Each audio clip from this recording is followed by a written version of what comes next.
Howdy, folks, and welcome to the Rico and Declan College Football Show. Let me double check what episode we're on. I think it's episode 15.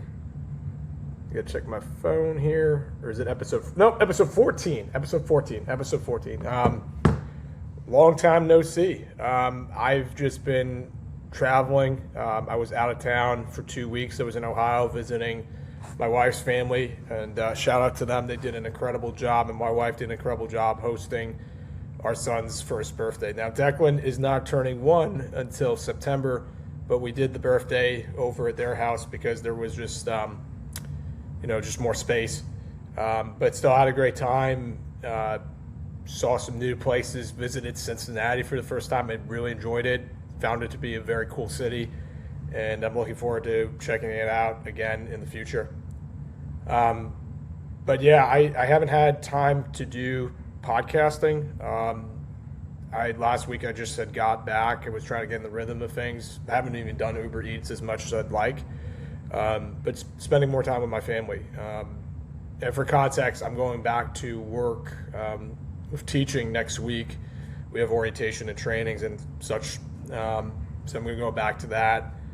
And then we are still going to do this podcast at least 2 to 3 times a week, maybe even more. I'm really looking forward to doing, this new season coming up in a few weeks. We are from this Saturday upcoming. We are 6 weeks away from opening day of college football 2026. Not really some new news coming out.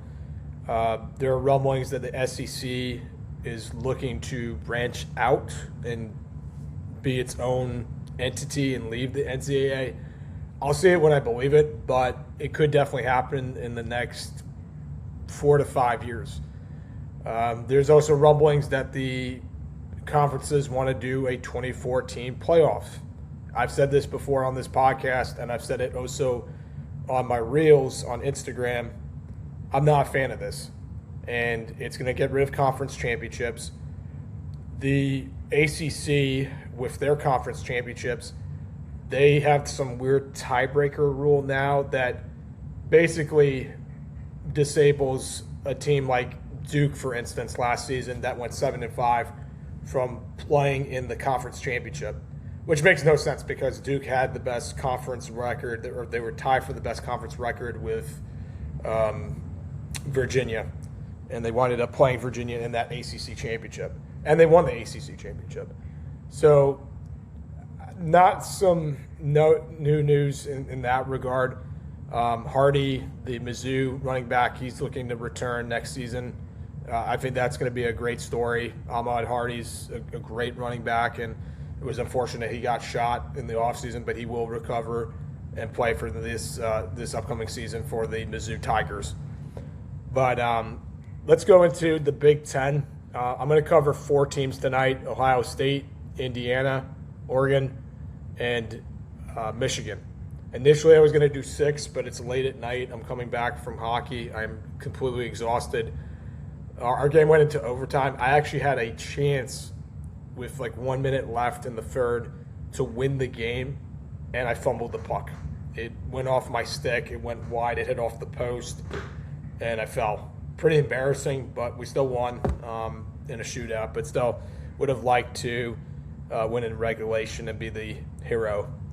But let's go into detail. Let's go over the 2026 Ohio State Buckeyes. I am a Buckeyes fan because of my wife's family. They actually had their daughter, my wife's sister, so my sister-in-law, she went to Ohio State. And my father-in-law, he's a huge Ohio State fan. So I've jumped on the bandwagon over the last 4 years. 5 years, because I met my wife in 2021. But let's go into detail with the Ohio State Buckeyes roster. Okay.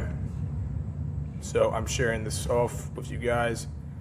So the Buckeyes, when we look at their roster, let me do this on this way. Hang on one second. It's been a while since I've podcasted, so if I'm a little rusty, don't get on my case. Ryan Day, he's done an incredible job. Won the national championship, obviously, 2 years ago. And they had a great year last season. And then they lost against Indiana in the Big Ten championship. And then Miami had that win against them in the Cotton Bowl.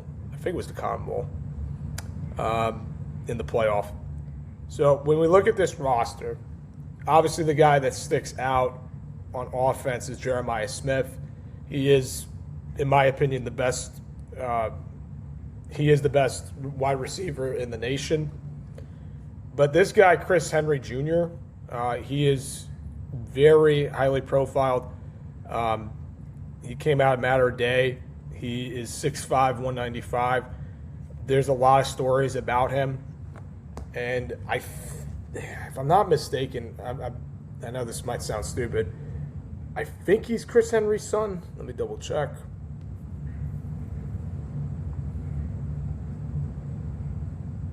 Yes. So his dad, Chris Henry, was a great player, and unfortunately he died in 2009. So his son has been one of the best recruits in the nation. So I could definitely see him being a good 1-2 punch and a compliment to to Jeremiah Smith. I think Jeremiah Smith is the best receiver in this receiver core. Brandon Ennis is underrated. I think he's going to have a bigger role this season. If you look at his numbers, he had 36 receptions for 271 yards and 3 touchdowns. Probably he's going to have more. I didn't know he was from Hollywood, Florida. All right. And obviously, the QB, Julian Sayin, I think Sayin is good. I think he could play a little bit better. He had good numbers last season, as you can see here. But then in the playoff, he struggled against Miami in their pass rush. He actually threw for 287 yards. I did not know he had that many yards. But he did get sacked a few times. And then he was also throwing picks. He threw 2 picks in that game. And then the Indiana game, he was okay. I didn't see him. Sorry about these ads. They're so annoying. He did okay against Indiana, but not good enough. And that's the reason why Ohio State lost the Big Ten championship. So he really is the straw that mixes the drink, or whatever you call it, the analogy, for this Ohio State offense. They need him to perform well if they want to get into the playoff. I'm a big Bo Jackson fan. I feel like he turned it on in the later half of the season, but he didn't play well against Indiana, and he struggled against Miami. If you look at the numbers here, he had only 83 yards against Indiana and 55 yards against Miami. He did have a touchdown against Miami, but it was in a losing effort. My gosh, these ads are so annoying. I might go ad-free because I still have a lot of rosters to analyze. We're going to go over the Big Ten this week and then the SEC next week. And then I'm trying to remember what other conference I have to cover. Probably the Mountain West or whatever. I'll cover those in the Sun Belt conferences in the following weeks before the season starts. And then we go into games. Isaiah West is the backup running back. Let me look at his numbers. Yeah, he played all right. I think he's going to have a bigger role this season, and especially if Jackson gets hurt, this kid could definitely service them well. And then Nate Roberts, he is a sophomore. They have Hunter Welshin, transfer. And Roberts, he has good size at 6'5", 240. He's going to have more opportunities this season. And then Hunter Welshing, he came from Northwestern, another big tight end at 6'3", 246. So their offense it's very good. I think they're going to pass more, obviously, with Jeremiah Smith and Chris Henry Jr. Another name to look out for is Devin McCune. He's a senior. He's a transfer coming from UTSA. he had good numbers there, and he's progressed every season. He's done better every year. Granted, it was in a conference that was weak. UTSA does not play in a conference like the Big Ten, but their receiving core is it's nasty. To say it politely and like firmly, they are nasty. They are a very good receiving core. Kyle Parker is another guy to look out for. He's coming from LSU. He is, or did he play last? No, he's another guy that transferred over, and their offensive line have a lot of guys coming back. I like that because that means they have chemistry. And when we look at their defense, they're led. Obviously, Caleb Downs got drafted. They had what was the guy's name from the Giants that got drafted? I'm blanking on names tonight, guys, and it's 12 o'clock, so don't get on my case.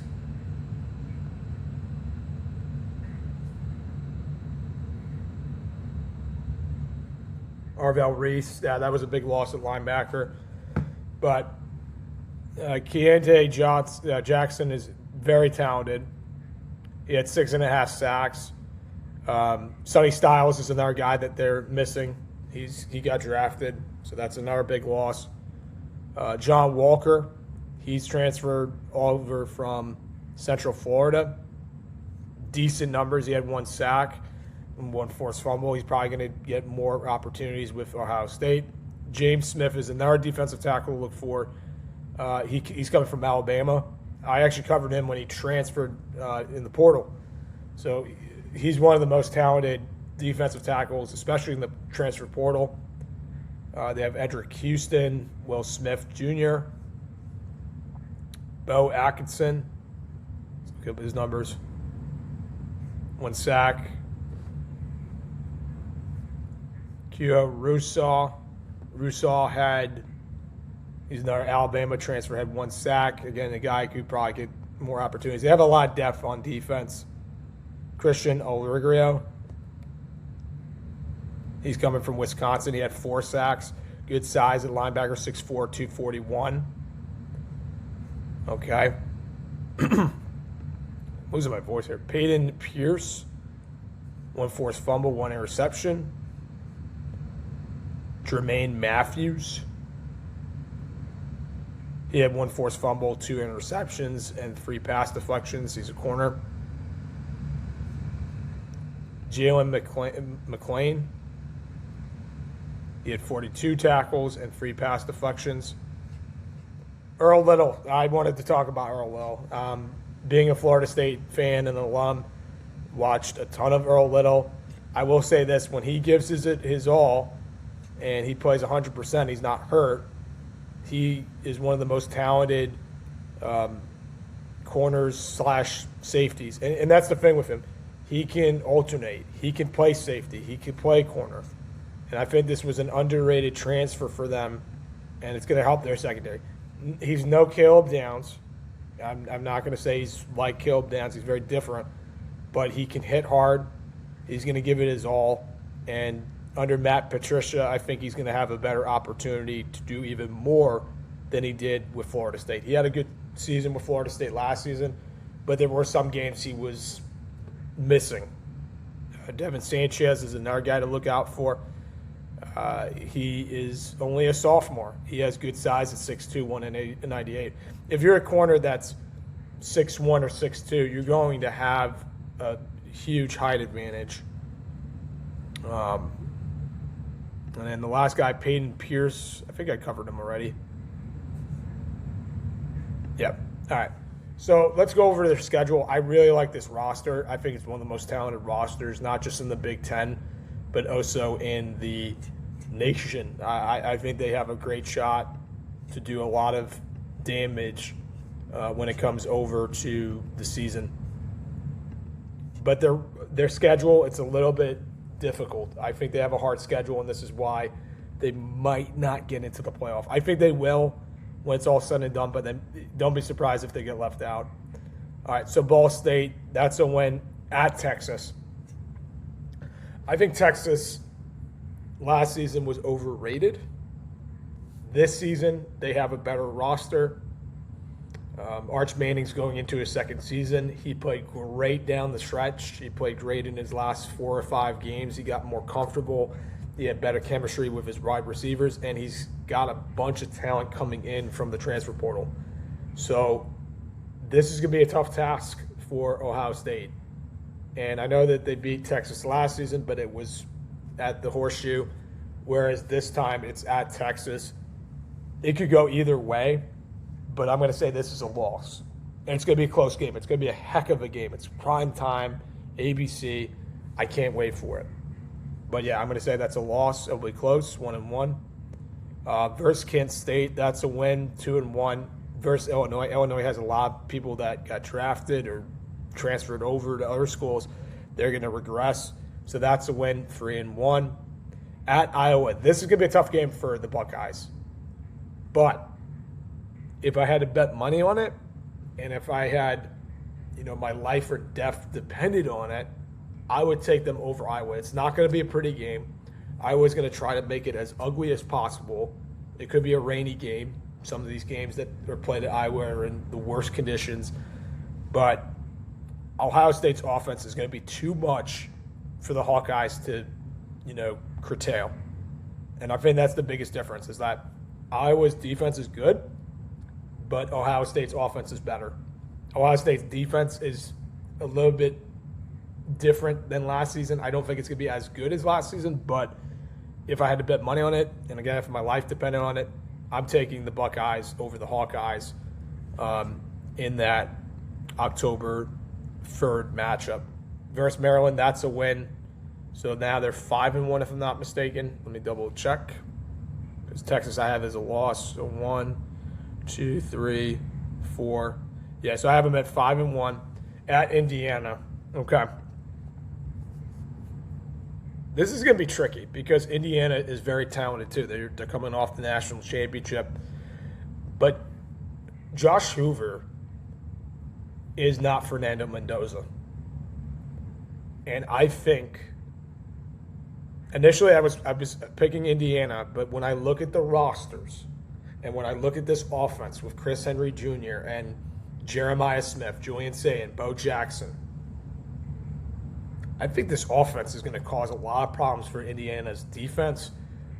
There's a lot of talk about Indiana's offensive line, that they don't have a lot of depth.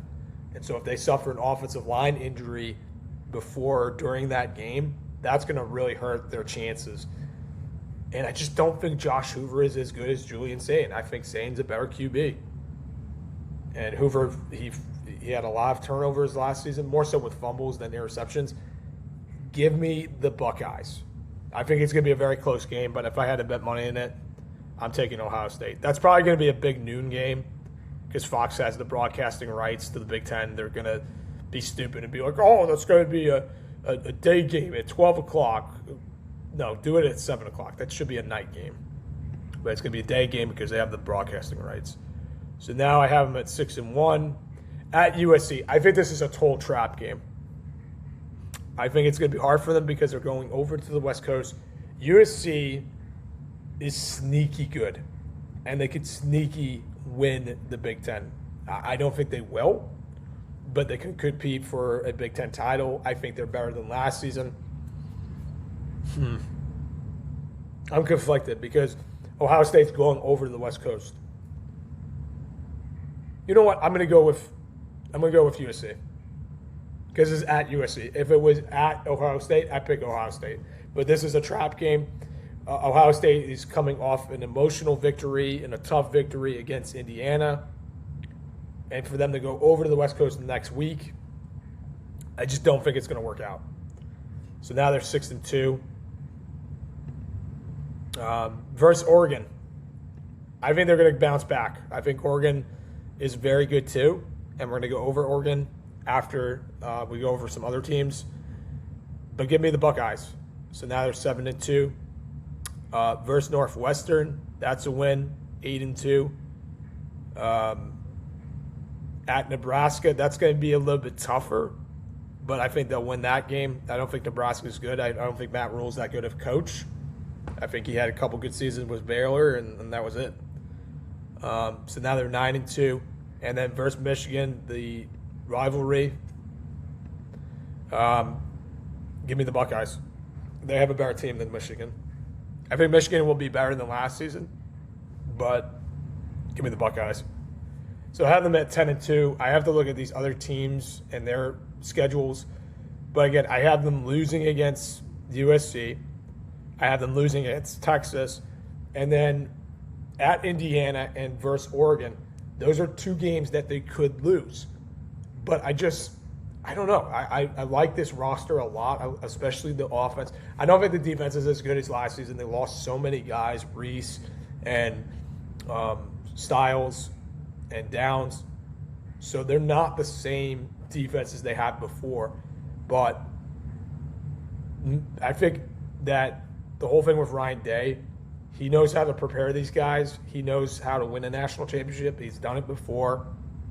He has a lot of naysayers. He has a lot of critics. I was a critic of him when he lost against Michigan 2 seasons ago. I thought he should have been fired after that game. But they went into the big house last season and demolished Michigan. And this game is going to be played at Ohio State. It's going to be close. It's going to be ugly. But again, I think the Buckeyes are a better team. So I had them at 10-2. I'll put that on my phone for reference. Yeah, I was conflicted because I didn't know initially what their schedule would be like. And I think that's a reasonable record. You know, some people will probably say, oh, they could beat USC, but they'll lose against Oregon. You could pick and choose which teams could, win the Big Ten, and Ohio State is definitely one of those teams. All right, so now let's analyze Indiana since they were next on my list. They are the defending national champions, led by Chris Signetti. They had a lot of turnover. A lot of guys got drafted. A lot of guys left. But they are one of the favorites to win this conference. They're led by, as I mentioned before, Josh Hoover. I think Josh Hoover is very talented. But like I said before, with him, it's a question. Hang on one second, guys. I want to. See, my laptop is all messed up. I got these stupid ads. There we go. All right. So, I like doing the share screen. I really like it because you guys can see what I'm seeing. Again, with these stupid ads. No one cares about Halloween Horror Nights. Give me a break. All right, anyways. Josh Hoover. Look at the numbers. 29 touchdowns, 13 picks. I think that 13 picks is a lot, but it's not as bad as some other QBs. His problem was fumbling the football, and his coach even said that he was turning over the ball way too much. Now, he actually, if you look at the stats here, he regressed a little bit. His completion percentage and his passing yards went down. He had close to 500 yards less in passing yards. He did have less picks also. He had more touchdowns the year before. And he's not much of a rusher. And there were games that he balled out. He played great against Colorado. I mean, Colorado sucks. SMU he played great at. Getting spam call at 8. It's ridiculous. Getting these spam calls this late is ridiculous. But anyways, he played great against Kansas State. Played good against SMU. That was an upset win. But then there were some other games he just didn't do well. He played terrible against BYU. And I'm pretty sure they lost that game, TCU did. And, he's one of those QBs, 6'2", 200. I think he's good, but I don't think he's great. And like I said before, when Ohio State plays against Indiana, I'm taking Julian Sayin over Josh Hoover. I think he's a good QB, but I don't think he's great. Their running backs, they're led by Turbo Richard, who's a transfer from Boston College. Turbo Richard was one of the lone bright spots in that Golden Eagle offense. Played great towards the end of the season against Georgia Tech and Syracuse. And he played great against Cal. Cal has no defense. At least last year they didn't. Maybe this year will be different. Nick Marsh, like I said before, in the transfer portal when I covered this on my Instagram page, he's one of the better wide receivers in the Big Ten. He's coming from Michigan State, and he can only get better with a better QB and a better system. I think Kurt Signetti is going to really unlock his full potential. Shaz Preston, Shaz coming from Tulane in Alabama. Look at those numbers. He was very talented. So the receiving core is good. Troy Becker, I'm a huge fan of. Troy Becker balled out in the national championship, and he had some games where he really stood out. Great chemistry with Mendoza. But is that going to be the same with Josh Hoover? We'll see. He's got good size. I will say that. It's 6'4". So he's an underrated wide receiver. Tyler Morris is in the slot. Nothing really about him. See the other slot receiver here. LeBron Bond. Didn't do much, but he'll probably have a better opportunity this season. And then their tight end is a transfer, Brock Schott. He's coming from Miami. So another guy that could, unlock his full potential. Andrew Barker. Good size at 6'4", 250 pounds. But again, a lot of people are saying if you look at their offensive line, there's not a lot of depth, and that could be a problem. Chidi Obazar, he's coming from Kansas State. If I mess up on names, don't get on my case. He had 2 sacks last season. He could be a dominant force at the defensive end position. Josh Burnham, he's coming from Notre Dame. He had 3 sacks. So their defensive ends are pretty good. Tyreek Tucker, see the nose tackle position here. He had 6 sacks. Yeah, Tucker was a good player for them. Javarius Hall, another guy that's got good size, 6'2", 305. Mario Landino, he had 5 sacks. Their defense was great in that playoff run. And it played great against Ohio State. Ohio State didn't really do much on offense. Yeah, I'm impressed with their defense. I think it's very talented. Toby Onasami, another guy from Kansas State. They got all these Kansas State guys. J. Hardy, he had 8 sacks. Hey, he's undersized at 5'11", 227. He's kind of like, what was his name? There was that linebacker that was undersized. He got all these tackles. I'm going to look him up.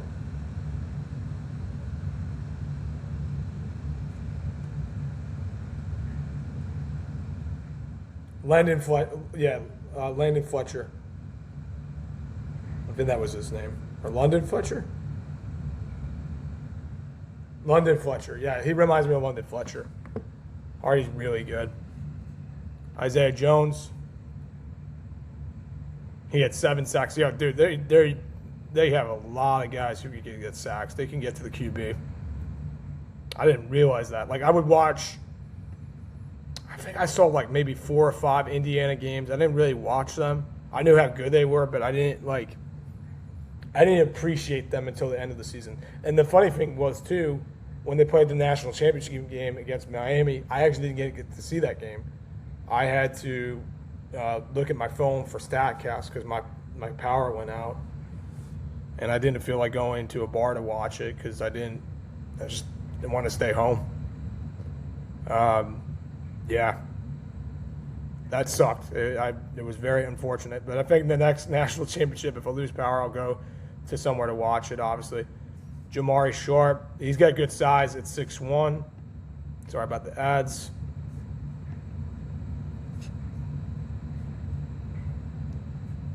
Did we cover Isaiah Jones? Oh, yeah, I did. He had the 7 sacks. Preston Zachman, he's coming from Wisconsin. He had 2 interceptions, 6'2", 209. He's got good size for safety. Amari Farrell, I don't think he's related to Yogi Farrell. 4 interceptions and 7 pass deflections. Yeah, so they get ahead of a good secondary. Very good secondary. I like their defense more than their offense, honestly. Deontay Stewart, he's a freshman coming from Cincinnati.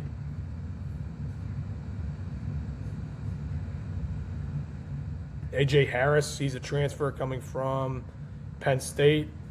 He had 1 pass deflection. He'll get more opportunity. And then Byron Baldwin. Nothing really much about him. So when I look at their roster, their offense is good, but not great, but their defense is great. And I think that's how they're going to win football games, is if the defense performs well and limits other teams to lesser yards. I'm going to get a glass of water after I go over their schedule. My mouth is totally parched. All right, Indiana's schedule here. Versus North Texas. That's a win. If North Texas had Drew Mestemaker and Eric Morris as their coach still, obviously that's not the case. Sorry, guys, this bugged out on me. I would pick Indiana. I don't think North Texas is going to be very good this season. They lost so many players to the transfer portal. They all went to Oklahoma State with Eric Morris and Mestemaker. So it's going to be in the running back. It's going to be very hard for North Texas to win that many games. So give me the Hoosiers in that one. They're 1-0. Versus Howard, that's a win, 2-0. Versus Western Kentucky, that's a win, 3-0. Versus Northwestern, that's a win, 4-0. I think Northwestern is not that good. I know they got Chip Kelly, but that's not going to make it much of a difference with their offense. So I got them 4-0. At Rutgers, 5-0. This is a really easy schedule for them. At Nebraska, that's a win. So now they're 6-0. Let me double check. 1, 2, 3, 4, 5. Yep, 6-0. I have them losing against Ohio State, as I mentioned before. That's going to be a very close game. So now they're at 6-1. At Michigan, you know what? I'm going to pick Michigan. I think that this team is not as good as last season. There are some people like, I don't know if it was Josh Pate or somebody else said that they could have a better season than last season. I don't agree. I think that their roster is not the same. I like their defense a lot, but their offense I'm not the biggest fan of. And I think Hoover is not as good of a QB as Mendoza. So I think that's a loss. I think they lose back-to-back. And it's at Michigan. That's going to be tough for them. So they're 6-2. Versus Minnesota, they'll bounce back. They're 7-2. Versus USC, because it's at Indiana, I'll take the Hoosiers. So now they're 8-2. At Washington, people will say that's a trap game. I will not. So that's a win. 9-2. And then versus Purdue. Purdue's horrible. I think they're the worst team in the Big Ten. Hoosiers win that one, so now they're 10-2. So, yeah, I think they're going to lose They'll lose back-to-back games against Ohio State and Michigan. And that's understandable because those two teams are going to be hard for them to defend. I really think Ohio State's offense is way better than a lot of teams in the Big Ten. Maybe Oregon can rival them. But Indiana's offense is, I think they're a tad bit slower. And I think they're a notch below the Buckeyes. And then with Michigan, when you're playing at Michigan, and then here's the other thing too. When Michigan played them at Indiana this past season, that game was close. Indiana almost lost that game. I think that was last season, or was it the season before? Let me look it up. I watched a little bit of that game.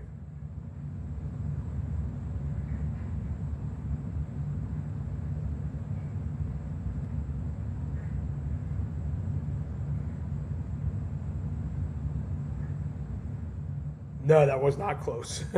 I'm sorry. No, it was Michigan State. What?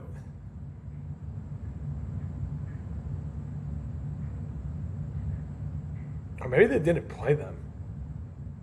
No, Indiana did not. No, they didn't play them. Or did they?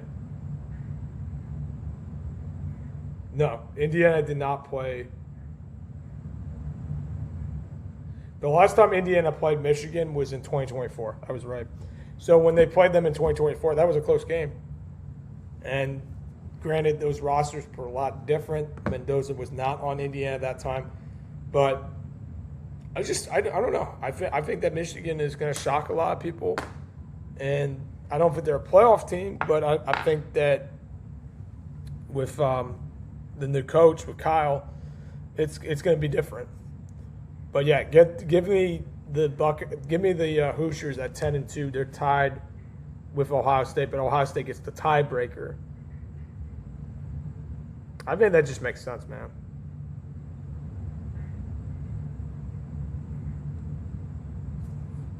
All right, next team. Hang on one second. I'm going to get some water.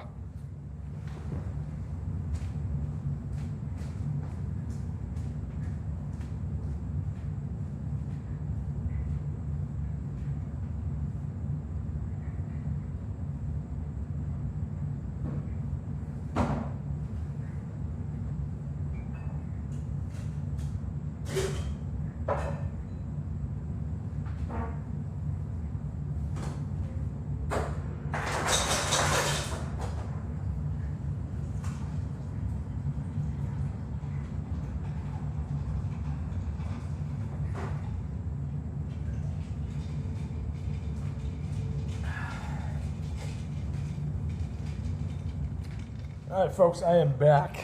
I need to get some water. All right, so now we go on to Oregon, and then we cover Michigan, and we're done for the night. I would cover more teams, but I am exhausted. All right, so Michigan, hang on one second. I got to pull up their roster. Or do I cover Oregon? Hang on. Nope, we got to cover Oregon. I made a mistake. I am brain farting like crazy today. Tonight, I mean. All right, Oregon's led by Dan Lanning. I'm a huge Dan Lanning fan. I think he's one of the best coaches in the conference and the nation. They have a lot of guys who came back. Dante Moore, I'm a fan of. Played really good last season. Threw for 3,500 yards over that, 30 touchdowns and 10 interceptions. And he's sort of a dual threat QB. He should have more rushing yards next season. But there were games he didn't show up. And I'm going to look at his game log. Hang on one second. Just going to get rid of these ads. So in the playoff game against Indiana, he didn't play bad, but he didn't play great. And I think that one pick he had, if I'm not mistaken, it was a pick six. And that game was over before it started. They did not have a single shot to beat Indiana. He got completely embarrassed. Texas Tech had a great defense, and he played okay in that game, as you can see. Played good against JMU, but that's JMU. It's not saying much. Played good against Minnesota. Played good against USC. Played great against Rutgers. And then the first matchup he had with Indiana, he threw 2 picks. Played great against Penn State at Penn State. I thought he was extremely exceptional in that game. So it was kind of like up and down for me. I think he's a very good QB. Do I think he's better than Josh Hoover? Yes, I do. If I had to take one or the other, I would take Dante Moore. Their running backs, Jordan Davidson, he really came on in the middle of the season. Played great against Wisconsin, played great against Rutgers. But there were some games he didn't show up. And that's the thing is you got to be consistent. But his carries, if you look at the carries, he didn't get that many carries. Now that he's the number one back definitively, I think he can rush for 1,000 yards. It's not impossible. Derrick Hill Jr. is another guy to look out for. I think Hill is better than Davidson. Just looking at these numbers, he's more of an elusive runner, whereas Davidson is more of an explosive runner. So they're different. They complement each other. The running backs are very good. DeCorian Moore, he is going to break out. I think he's one of the better receivers in the nation. Evan Stewart, that name sounds familiar. Nope, actually I don't remember seeing him. I don't know, their names are, I get mixed up with the names. Jeremiah McLean. He's underrated. Dylan Grisham. He's probably not going to play much. Iverson Hooks. He's coming from UAB. He's at 5'11", 175. Again, he's coming from a lesser conference, but he's probably a speedster if I give a guess. They have Messiah Hampton, who was a coveted recruit. So they have a lot of speed on their offense. And then when you look at the defense had a lot of guys who came back. Their defense was good. I don't think it was great, but I think it was good. Mateo Ugalele, I think that's how you say it. Sorry if I botched names. I'm not great with pronouncing names and pronunciations. Elijah Rushing. He didn't really play. I'm just going to look at the starters. Bear Alexander at nose tackle. He had only 1 sack, but they also have a transfer. DeAndre Robinson. He's coming from North Carolina. He had half a sack. Also from Florida. Amari Washington. A lot of depth on their defense. He had 1.5 sacks. So far, like Indiana's defense the most. Titem Tutudi, I think that's how you say it. He had 9.5 sacks. He's probably their best defender at outside linebacker. Devon Jackson. Or Devin Jackson, I think that's how you say it. Jerry Mixon. Had half a sack, but he had two interceptions. At inside linebacker. Ife Abadugo. Okay, so he had decent numbers. But this is the guy that stands out, Coy Perich. Coy Perich is the best safety, arguably, in this conference. And he had a better freshman year than he did his sophomore season. I thought he had more interceptions this freshman year. But he did have more tackles. And so he is going to be a valuable asset. He's got good size at 6'1", 200 pounds. So this is a guy that, if he stays healthy, because I think he got hurt last season, he can really go off and be a leader for their defense. So you have Titem and Coy that can really propel the Ducks to a great season. Aaron Flowers, let's look at his stats. 2 forced fumbles, 1 interception, 3 pass deflections, very good. Brandon Finney Jr., he had 3 interceptions, 8 pass deflections, very good.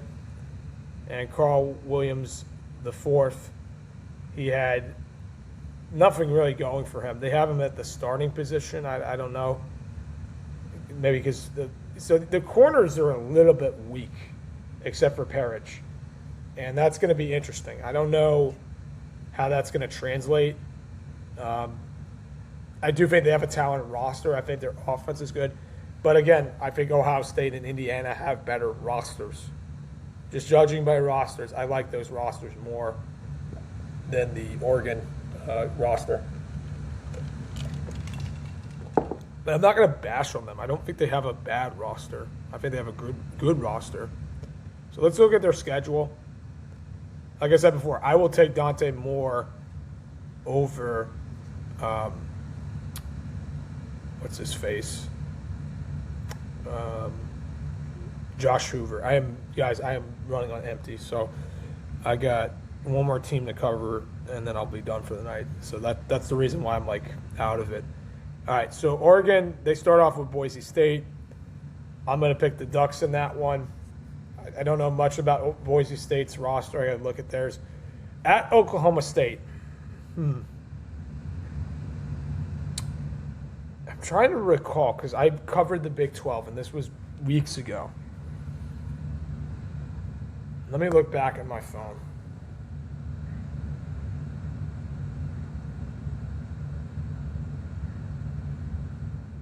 So I had Oklahoma State at 9-3. I'm just going to count what teams they lost to, or what teams they would lose to.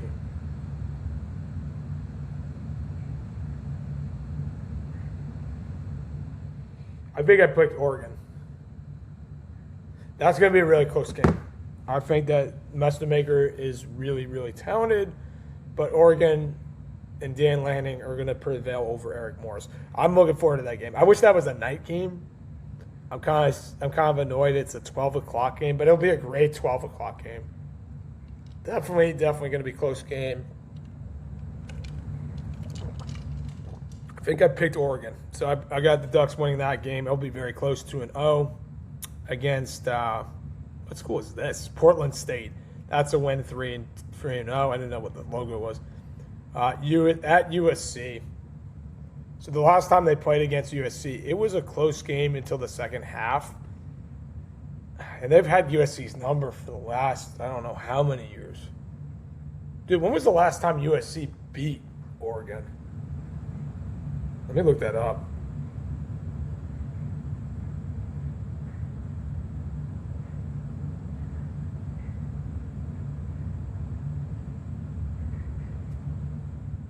Last time they beat him in football was 2016. Holy smokes. This has been over a decade. Man. You know what? I'm going to go with the Trojans. I think they're due. I think Lincoln Riley is going to figure it out. And I think this is going to be a really close game. But, yeah, give me the Trojans, man. So they'll be 3-1. Versus UCLA, that's a win. UCLA is in a rebuild. I think they're going to be better in a couple years, but give them time. They're not ready yet. So, yeah, that's a win. So now they're 4-1. Versus Nebraska, that's a win, 5-1. At Illinois, like I said before, Illinois is going to regress.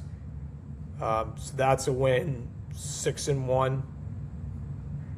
Versus Northwestern, that's a win, 7-1. At Ohio State, I picked Ohio State to win that game. So now they're 7-2. Versus Michigan, because it's at Oregon, I'll pick Oregon. So that's a win, 8-2. At Michigan State, some people will say this is a trap game. Michigan State sucks. So that's a win, 9-2. And then versus Washington, that's a win. And so they're at 10-2. So I have them tied with Ohio State and Indiana. But because Ohio State will win against Indiana and Oregon, they will have the tiebreaker. So give me Oregon at 10-2. They could go 11-1. It's not far-fetched, but they would have to beat USC at USC and beat Ohio State at Ohio State. And I don't think they can. I don't think they will. And maybe I'm wrong. If I am, I'll admit it. I'll own up to my mistakes. But until I see that, I think that Ohio State and Indiana are two better teams. They're more composed. I do like Dante more than Josh Hoover, like I've said many times in tonight's podcast. But, yeah, it's going to be interesting. The Big Ten can have multiple teams representing the conference in the playoff. And I said that about the ACC and the Big 12, but I'm looking at this talent. These rosters are so much more talented than those two conferences. And I've only covered the first three teams that I think are contenders. I still got to cover Michigan. They're the next team and the last team I'll cover for tonight. So Michigan, you're the last one. And then we will cover I'll figure out who I'm covering tomorrow. I'm exhausted. Let's see. Michigan's roster. Hang on one second, guys. So, Kyle Whittingham is now the new head coach. He came from Utah. He was at Utah for over 20 years. And this is a new, system. This is a new way of coaching. And I think Whittingham is a better coach than Sharon Moore. We all know about Moore's scandal. I'm not going to go into detail about it. It's not worth time. The guy's a loser, and he needs to get his life back in check. But anyways, let's go over this roster. Bryce Underwood. Sorry about the ads here. I think Bryce Underwood has a lot of talent, but I think he's severely overrated. Now, is he overrated to the capacity of DJ Lagway? Yes and no. I think there's more expectations with Underwood than Lagway, but he could definitely improve. And I think with him, his throwing technique or his mechanics, they're a little bit out of sorts. And maybe with a new coach, it could help free him up a bit. Whittingham is very good with dual threat QBs. He's, Dampier last season had a great season under Whittingham. So I'm not saying Underwood is a bad QB, but I don't think he's a great QB. And in order to win the Big Ten and get a playoff spot, you got to play great. And I just don't see it with him. The 9 interceptions to 11 touchdowns, he's got to improve on that. And I don't know if he was playing hurt, but at times you were just he looked great out there, and then there was other times that you're shaking your head. Like the Oklahoma game, he was non-existent. John Mateer severely outperformed him. And I like Mateer. But I think Underwood, there's a lot of potential. I think he needs to unlock that potential. Jordan Marshall, the running backs are talented. Jordan Marshall is a very talented running back, but he has competition. They got the best running back recruit in the nation, Savon Hitter, and there's a lot of rumblings that he could be an extremely great back for years to come. He's got great size at 6 feet, 210. He could be like a Julian Love. He really could be. I don't think that's far-fetched to say that. Is it Julian Love? I'm pretty sure. Man, I gotta get back on my names. I'm so bad tonight with names.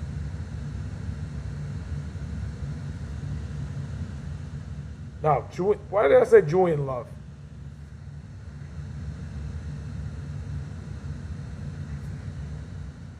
Jeremiah Love. My gosh. There is a Julian Love, but Jeremiah Love, you know who I'm talking about. Gosh darn it, man. All right, sorry about the ads. Let's look at the receivers. Andrew Marsh. He's coming back for sophomore year.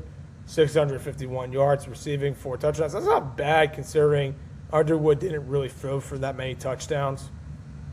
And that he didn't throw for many yards. Jamie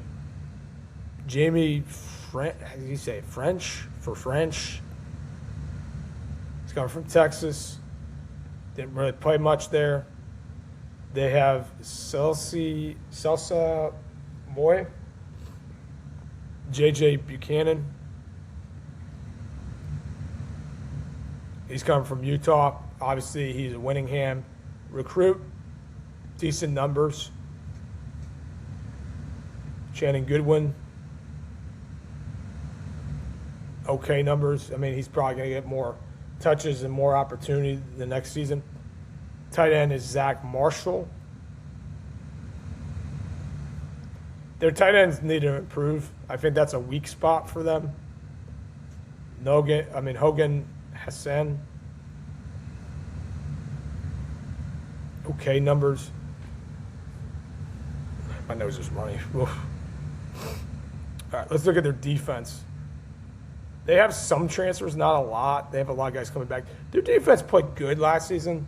I don't think that was a weakness for them, but their offense was, especially Underwood, he has to perform better. And do I think he can? Yeah.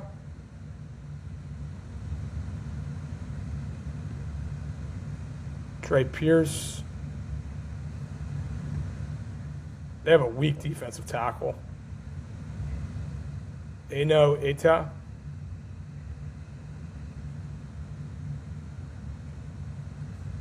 Only half a sack. My gosh. Yeah, Indiana has a way better defense.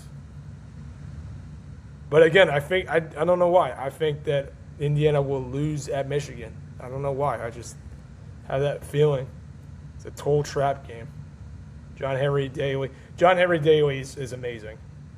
He had 11.5 sacks. So this guy is going to be a leader in their defense for sure. Totally forgot about him. He's coming from Utah. Nathaniel Awasu Boateng. This guy's going to be talented. He's going to get more reps. He's coming from IMG. Nathaniel Stalling. I think he's also from Utah, if I'm not mistaken. No, North Dakota State. Troy Bowles. Didn't do much. Their linebackers are weak. Except for, well, he's a defensive end, John Henry. John Henry Daly. Chris Bracey. Only one interception. Got to improve on that, man. Oh, he's a safety. Rod Moore. Also one pick. Jair Hill. Yeah, their secondary doesn't scare me. Smith Snowden, he's also from Utah. I covered him in the transfer portal. He had a good season with 2 picks. He's a guy that could definitely improve on that season they had last season. So John Henry Daly and Smith Snowden are 2 talented guys coming from the Utah Utes. And let's go over their schedule. Like I said before, I think they beat Indiana. I don't know why, but it's at Michigan, man. I don't know. I think that's a total trap game. All right, versus Western Michigan, that's a win. Versus Oklahoma. There are some pundits that are saying Oklahoma can win the SEC. I'm not one of them. I think they're going to regress. I know they made the playoff last season. I know John Mateer, he had a good season, but not a great season. And some people are like, who could be better next season? Don't give me that garbage. I don't know, man. I think Oklahoma, this is going to be a hostile environment. It should be a night game. I don't know why it's 12, because it's on Fox, of course. The freaking big noon kickoff. It's so stupid. But yeah, that should be a night game. But anyways, Oklahoma is not ready for these big level games. Give me the Wolverines. All right, so I got them at 2-0. I think that's going to be a huge upset. UTEP, that's a win, 3-0. Versus Iowa, that's going to be so up and down. But like I said before, Iowa, they don't have much of an offense. But nor does Michigan. I don't know.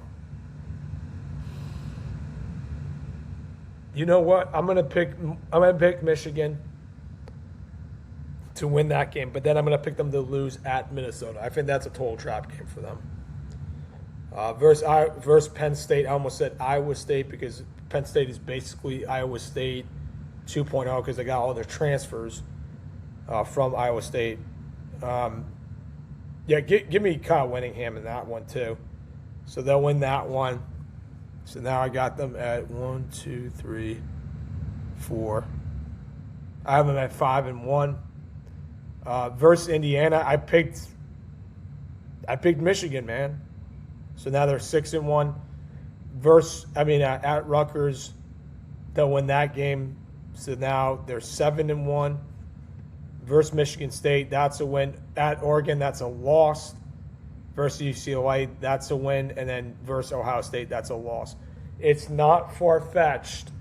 Call me crazy. It's not far-fetched that this team can lose only 3 games. That's their max, I'm going to say, with their wins. 9 wins. So let's go over this again. 1, I'm counting down the losses. So they lose at Minnesota 1, 2, lose at Oregon, and lose against Ohio State. 9-3. Yep. I don't think they're a playoff team, but they're going to surprise a lot of people because Kyle Whittingham is a great coach. He can get the best talent out of these guys. He can unlock their potential. Whereas, I'm not saying Cignetti can't do that. Cignetti's definitely done that with Indiana, and Ryan Day has done that with Ohio State. Dan Lanning has done that with Oregon. But I don't think Michigan is at that level yet. I think in 2 years, they can definitely contend for a playoff spot. I think they're going to just miss the cut. So have them at 9-3. They could easily be 7-5. You can argue that. But you know what? I think Whittingham is going to unlock that potential of Underwood. Underwood is going to surprise people. And I think Underwood could have a better year than Josh Hoover when it's all said and done. I'm not a Josh Hoover hater, but I'm not as big of a supporter. And I don't believe he's, I don't think he's amazing. I think Underwood has more talent and more capability to be amazing than Josh Hoover is. But yeah, Michigan at 9-3. So right now at the top of the Big Ten, I have Ohio State. I have Indiana and Oregon both also at 10-2. So there's going to be a couple teams out of this conference. I would argue that you should have three, no more than three teams in the playoff coming from the Big Ten. That's how good this conference is. And I think it's way better than the ACC. I think it's way better than Big 12. Those conferences pale in comparison. And yes, I know Ohio State lost against Miami in the playoff, but their offense is very talented, man. I think their offense is better than last season. And that's saying a lot because they lost guys to the draft. But you have another season of Jeremiah Smith. You have a new wide receiver that a lot of teams are not familiar with Chris Henry Jr., 6'5". Have fun with that. And then with Indiana, Josh Hoover, Nick Marsh, I think they're going to be a good, duo. But again, I think there's question marks if they have as talented of a roster offensively as Ohio State. Oregon, I really like their defense, but their offense, it could be up and down. But I do think Oregon has a better offense than Indiana. I do. And then lastly, Michigan, they can shock people. I think Bryce Underwood is going to perform well. I hope he does. It would just make it more competitive. I thought last season he underperformed, but I think Shamar Moore, he didn't know what he was doing.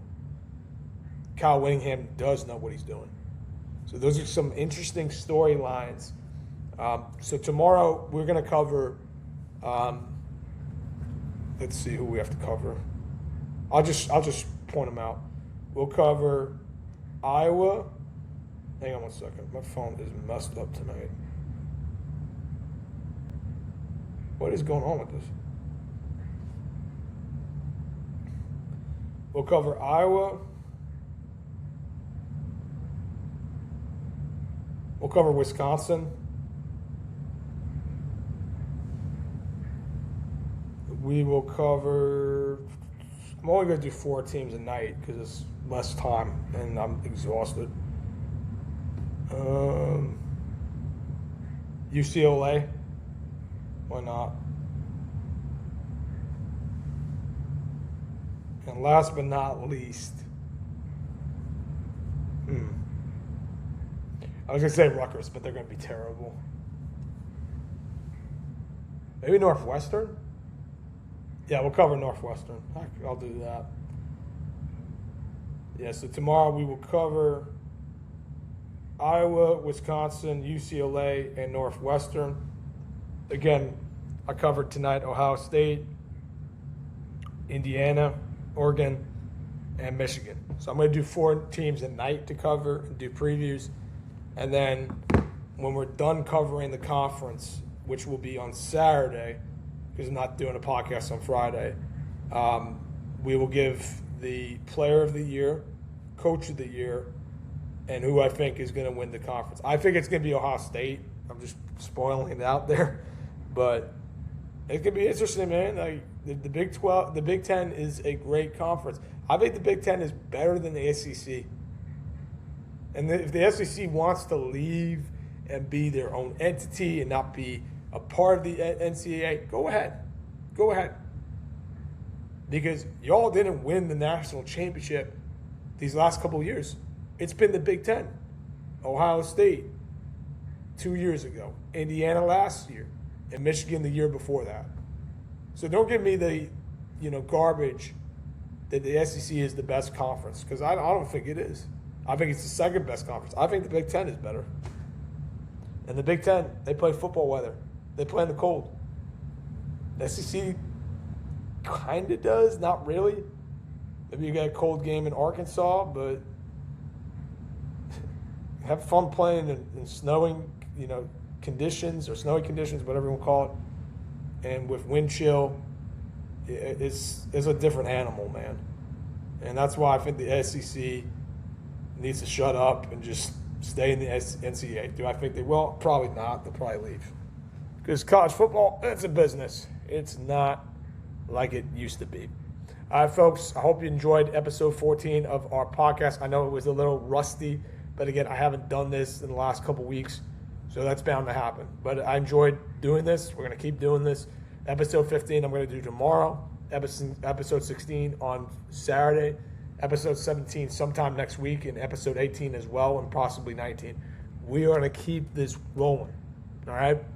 And then before we know it, week 1 of college football starts, and can't wait. Week 0, as they call it.